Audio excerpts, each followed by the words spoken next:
Good morning, or depending when you're watching this, good afternoon, good evening, or good night. My name's Ross, and as always told, out of Voice Radio. So today, we're looking at a brand new Tag Team GX Pokemon. It's ChuChu, Raichu, and Alolan Raichu Tag Team GX. And if you don't call it ChuChu GX, I don't think we're going to be friends. Now, we knew this was coming because Drifblim had a censored part of the image, but it was clearly Raichu and Raichu. And then Kangaskhan had a censored part of the image, but it was clearly Raichu and Raichu. Everybody guessed it, except a couple clickbaiters over on YouTube, who decided it was some hint at new Generation 8 Pokemon, which is a little bit silly. But the vast majority of people said it was ChuChu GX, and it absolutely is ChuChu GX. Now, this has been translated by the lovely David Hochmann over at RappelmannTCG, and if we start off looking at the basics, it's got 260 HP, which is high, but then again, it's a Tag Team GX. It's fine. The weakness to fighting is a bit of an issue because Buzzwole with a single energy and a Dynasty Prism Star will get a one-hit KO, and Lycanroc still sees a lot of play. And you're sharing a weakness with Pikarom and Zoroark that are great Pokemon. So people are going to be playing fighting Pokemon, and there are a lot of good fighting Pokemon around. Boo, Hiss, etc. Retreat cost of 2 is generally just a little bit rubbish. Resistance to metal is fun, but it's rarely going to be relevant, if I'm honest with you. It's not really helping against that many numbers, and metal Pokemon ain't great right now. But lightning Pokemon are. You got Thunder Mountain Prism Star to reduce your attack cost. You got Tapu Koko, which will attach energy from the discard pile. And of course, you got Electro Power to do an extra 30 damage. It is a great time to be a lightning Pokemon. And this is a great lightning Pokemon, ladies and gentlemen. A great one. The first attack, according to David, for 2 lightning and 1 colorless energy, 80 damage. That's bad. If this Pokemon was on your bench and became your active Pokemon this turn, this attack does 80 more damage, that's 160 in total, and Paralysis. This is weird. This is too easy to get automatic Paralysis.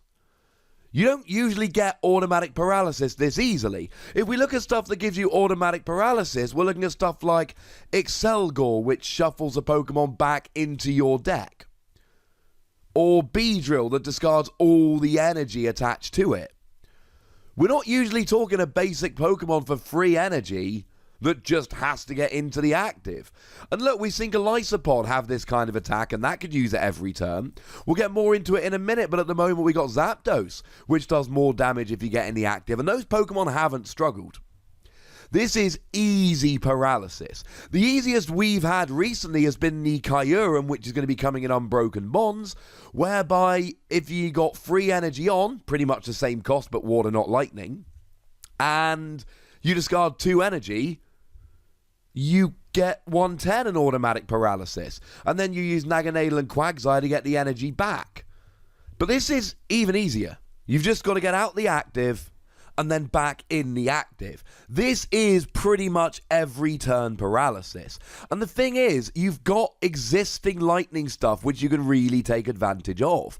So in terms of the attack cost, it's lightning, colorless. It's free energy. But so's Pikarom's first attack. You grab Thunder Mountain Prism Star, and then it's just lightning colorless.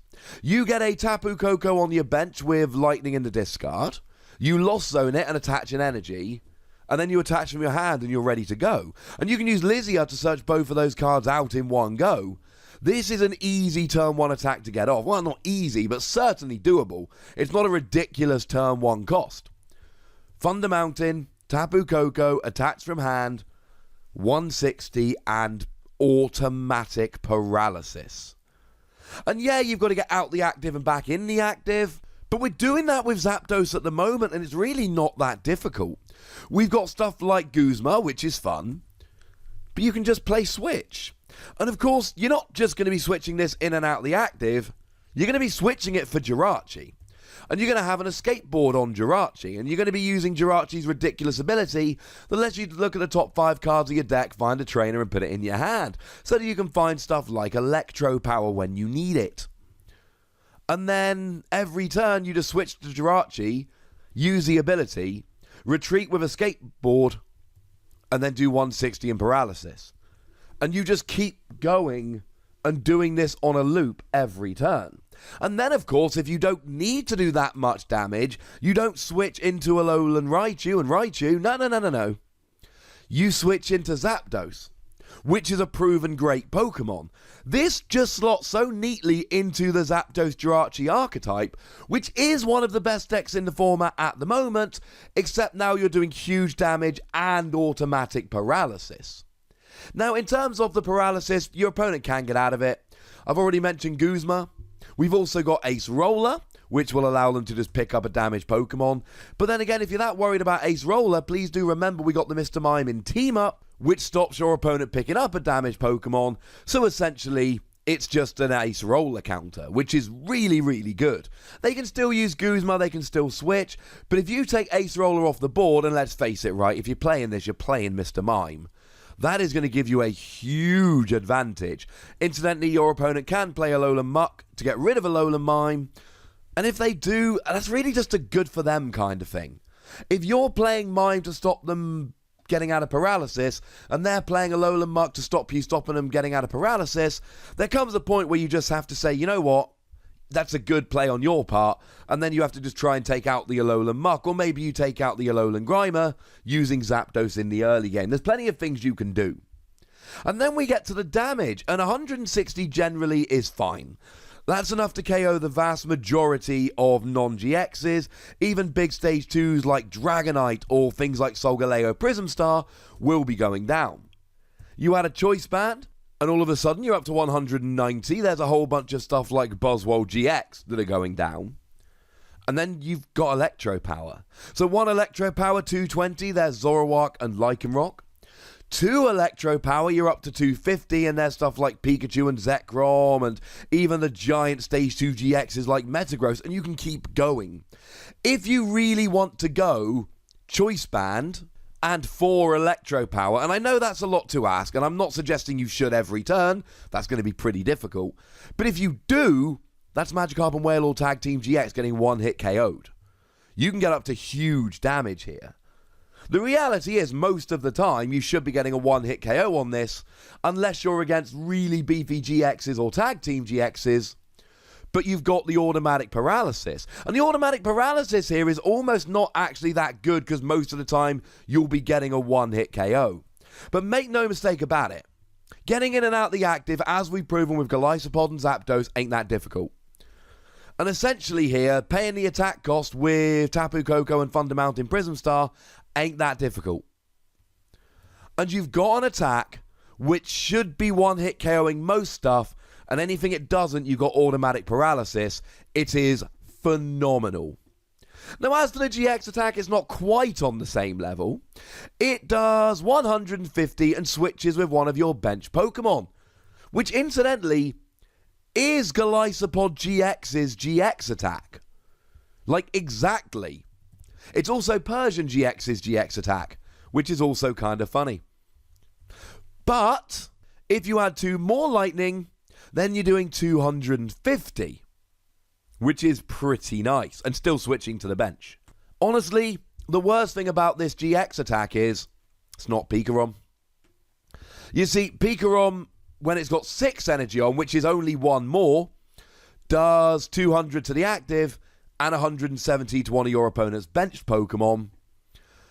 And I just think that's significantly better. In terms of getting the energy on there, Pikarom might well be the best option for getting the energy on there. But I think really GX attack here, you're probably just going Pikarom. It's fine as a GX attack. Doing 250, I mean, with a Choice Band will literally KO anything but Magikarp and Wailord. And even then, a single Electro Power will put you over the hump. And it's fine, right? It's fine.